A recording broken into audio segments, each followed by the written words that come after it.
I still remember the small wooden image that hung on the wall beside my bed when I was a child, a painting of a guardian angel guiding two little children across a broken bridge, watching over them as they crossed a gap they could not even see in the dark. Every night before I closed my eyes, I looked at that image and whispered a short prayer, asking my own angel to stay close to me until morning came. And for years, that was simply part of going to sleep, the same way brushing my teeth was part of going to sleep. I imagine many of you have done something very similar. Perhaps you still do it now without even thinking about it. A quick sign of the cross before turning off the light. A candle lit in front of a small statue on a shelf. A whispered request for protection as the house falls quiet and the shadows stretch a little longer across the floor. For most of my life, I treated all of this as a comforting routine, something gentle and almost childish, a soft tradition inherited from my grandmother, a nice feeling to carry into sleep.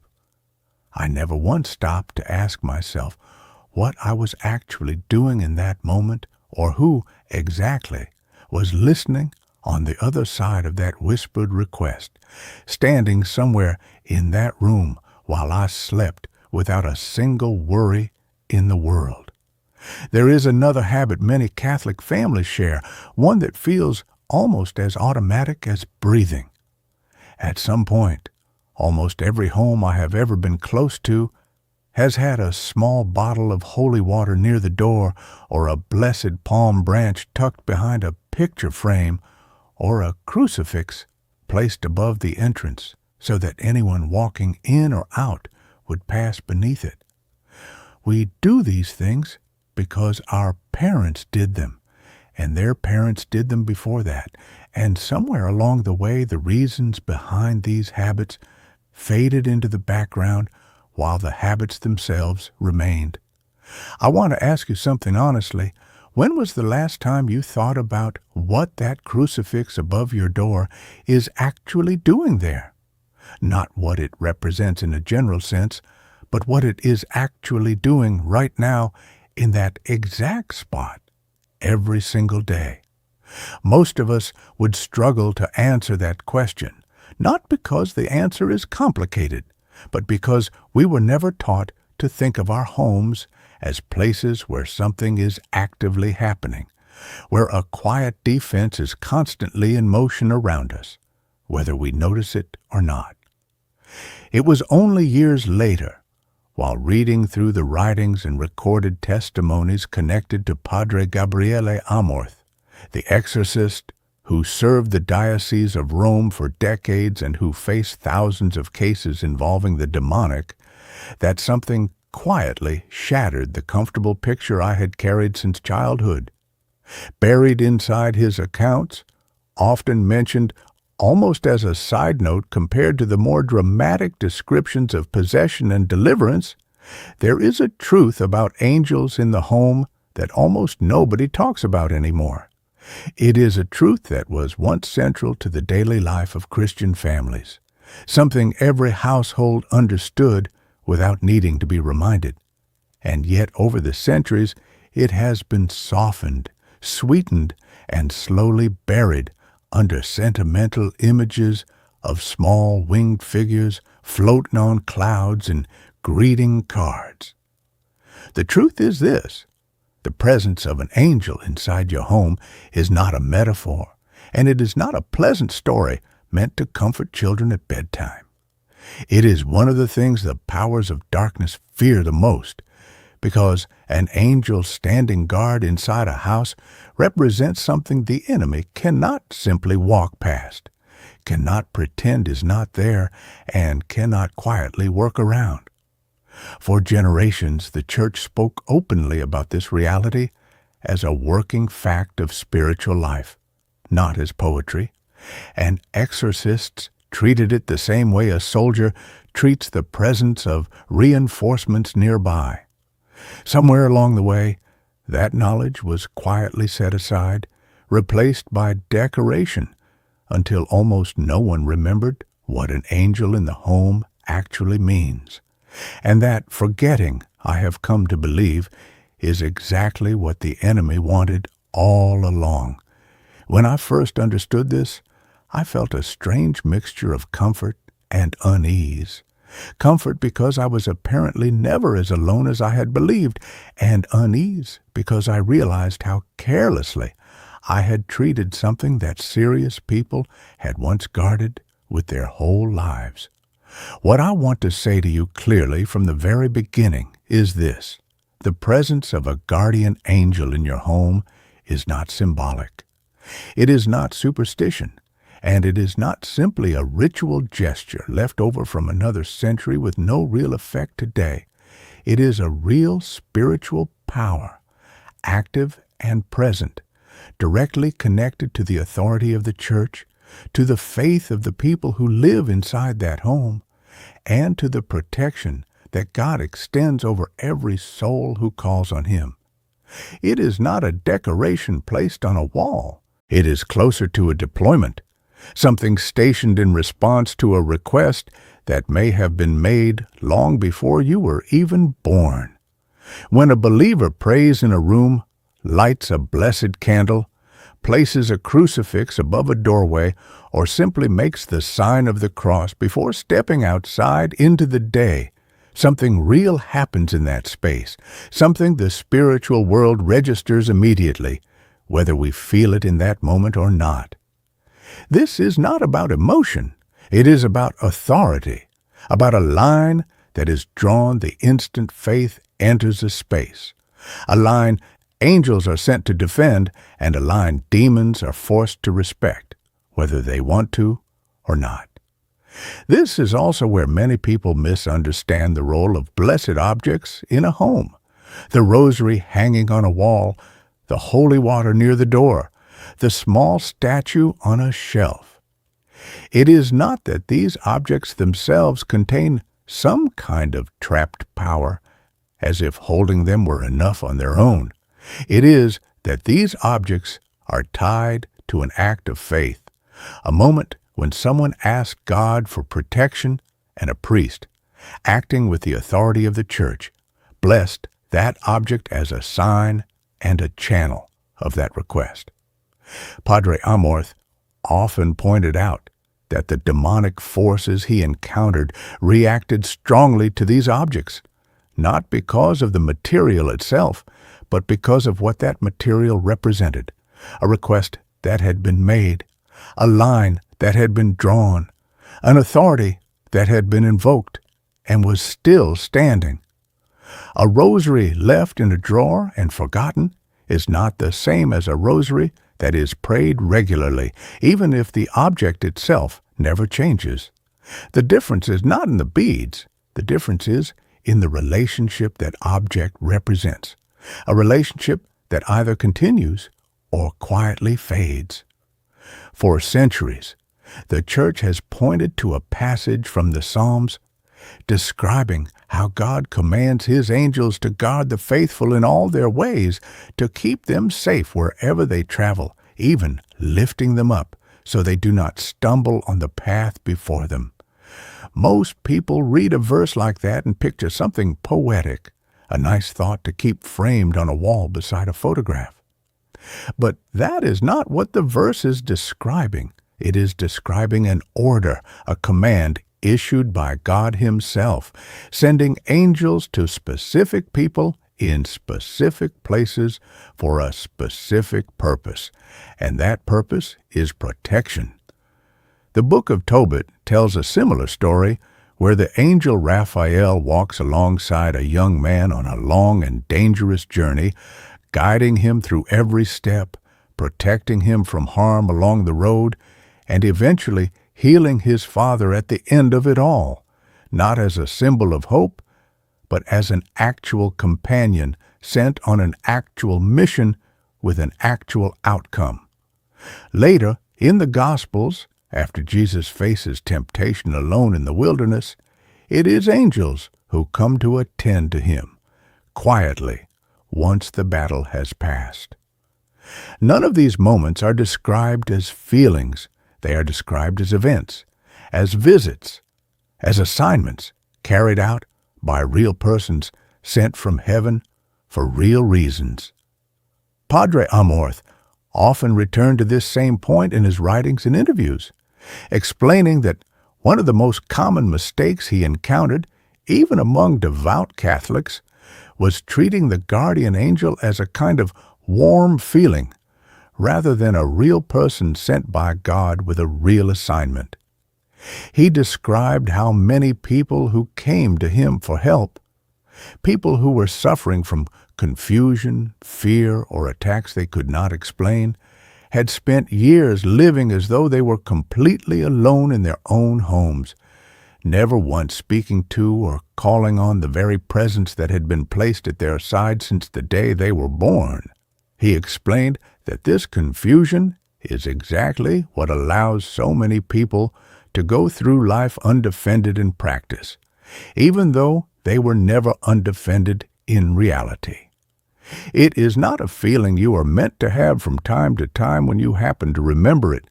It is a person you are meant to know, to speak to, and to rely on, the same way you would rely on someone who had promised long ago to never leave your side.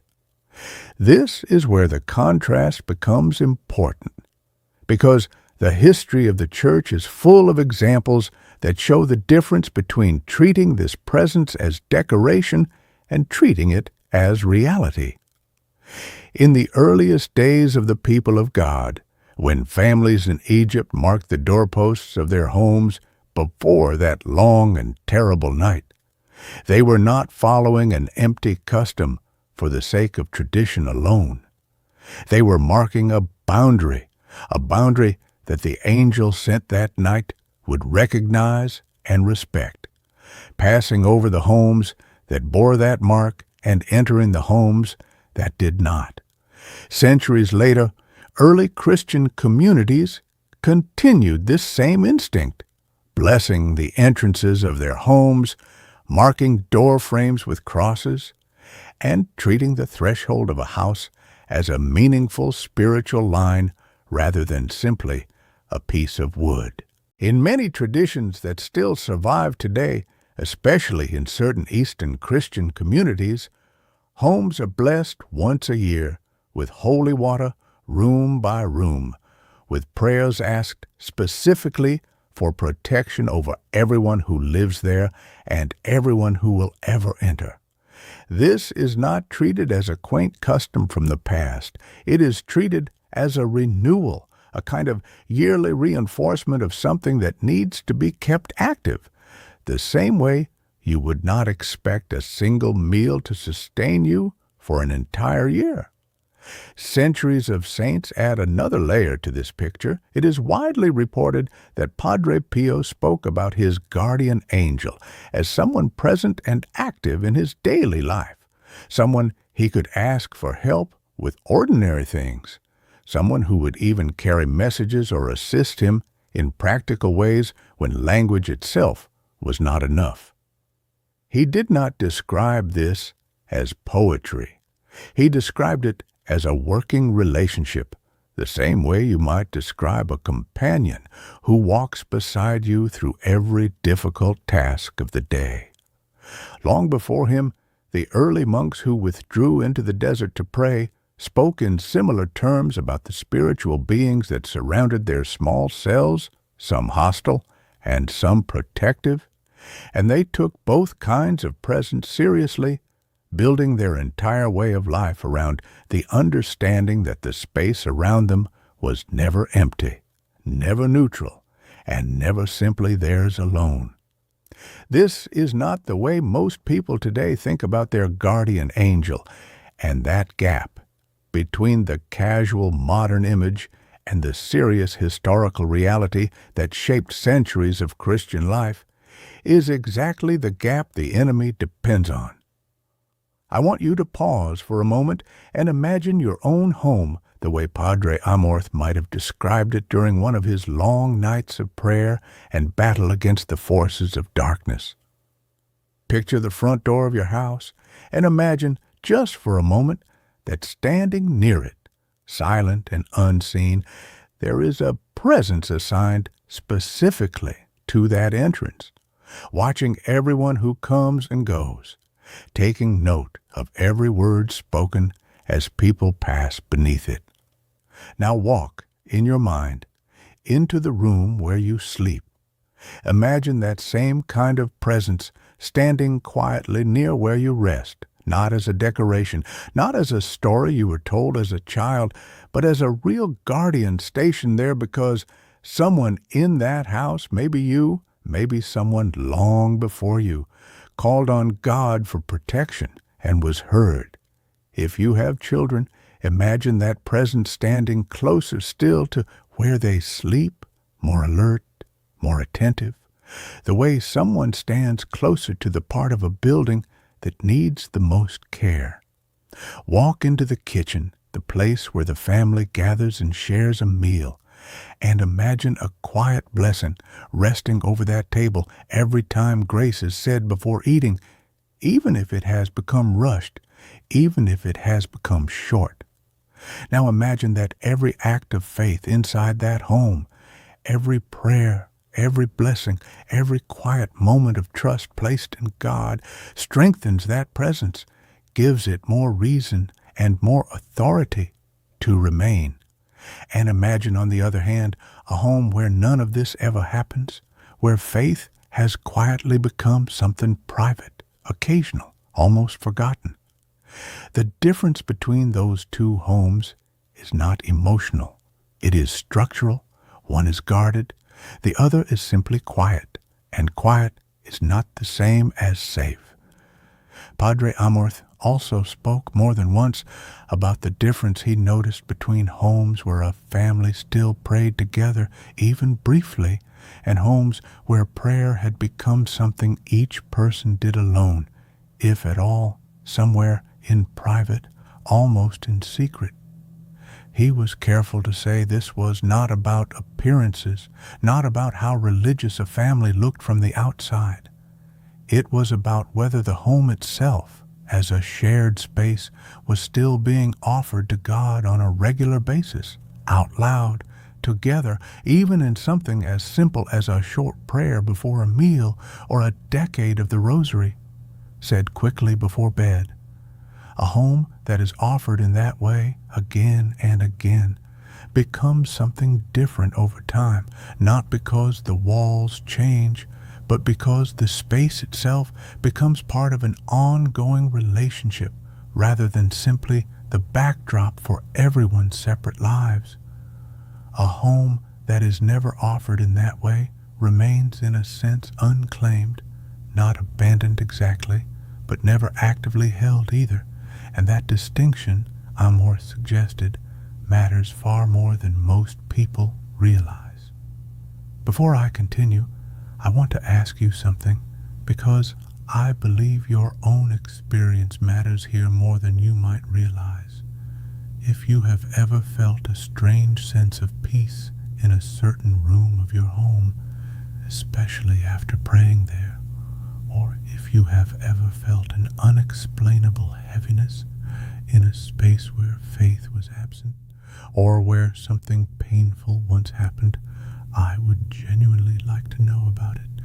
Share what you remember in the comments, because these small experiences, the ones we rarely talk about out loud, are often the clearest evidence we have that what I am describing here is not simply imagination.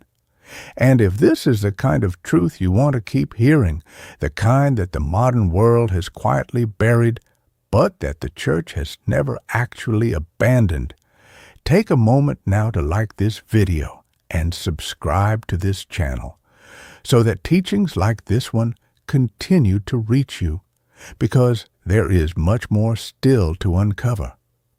Now I want to ask the question that matters most.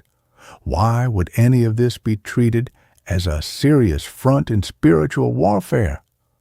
Why would something as gentle-sounding as a guardian angel be discussed by an experienced exorcist with the same seriousness used to discuss possession itself? The answer is simple once you see it clearly. A believer who understands that their home is genuinely watched, genuinely defended, and genuinely connected to the authority of heaven, is a believer who prays differently, who blesses their space differently, who treats small acts of faith as though they actually matter, because they do. That kind of believer is much harder to deceive, much harder to wear down over time, and much harder to convince that nothing they do really makes any difference. This is precisely why the enemy works so patiently to bury this truth, not through dramatic attacks at first, but through slow distraction, through gentle mockery, through the gradual replacement of real angelic devotion with vague modern language about energy, vibes, or generic spirits that demand nothing from us and protect us with nothing at all. It is not an accident that the image of the guardian angel was allowed to survive mainly as something cute, something for children, something most people quietly outgrow along with other childhood things. A soul that remembers what an angel truly is becomes harder to isolate, harder to discourage, and harder to convince that they are facing the darkness completely alone. This is also why Padre Amorth spent so much time helping people learn to tell the difference between a true sense of peace and a false one, because the enemy is perfectly capable of offering a counterfeit calm, a feeling designed to lower our guard rather than strengthen it. A true sense of peace tends to draw a person closer to prayer, closer to the sacraments, closer to honesty about their own life. A false calm tends to do the opposite, gently encouraging a person to drift away from exactly those things while convincing them that everything is fine. Learning to notice that difference in your own home, in your own quiet moments, is not paranoia. It is simply paying attention to something that has always been there, something that was always meant to be noticed. There is one more pattern that appears again and again in accounts connected to Padre Amorth's ministry, and it has to do with timing. The moments when this hidden presence becomes most noticeable, for better or worse, are almost always moments of transition. The threshold of a home, the line between inside and outside, the edge of sleep, the moment between waking life and whatever comes after it, the bedside of someone who is seriously ill, where the line between this life and the next feels thinner than usual. These are not random details. They are the exact points where spiritual activity of every kind tends to concentrate, because these are the points where something is changing, where a decision, in some sense, is being made about what enters and what does not. This is precisely why so many traditional practices focus on these moments specifically: blessing a doorway, praying before sleep, calling a priest to a sickbed, not only for comfort, but for something far more active. It is not superstition that built these traditions. It is centuries of accumulated experience about exactly where and when this battle tends to take place. Even something as ordinary as turning off the lights at night or stepping out of your front door in the morning becomes, in this light, a small but real moment of spiritual significance rather than simply a routine to get through. There is one more detail from Padre Amorth's experience that I have not shared with you yet, something he described carefully when speaking about homes that had once been places of strong and consistent faith and had slowly, almost without anyone noticing, become something else. He described a very specific change, something that begins to happen the moment a household stops calling on that protection altogether. A change that has nothing to do with feelings and everything to do with what quietly begins to move in to take its place once the space is no longer being defended in the way it used to be. I am not going to explain that part today, because I think it deserves its own space, its own attention, without being rushed. What I will tell you is that once you understand what that change actually looks like, you will probably never walk through your own home the same way again, and you will start noticing details you have likely overlooked for years. If you want to know what that change is, and what it could mean for the place where you are sleeping tonight, stay close to this channel, because that is exactly where we are going next.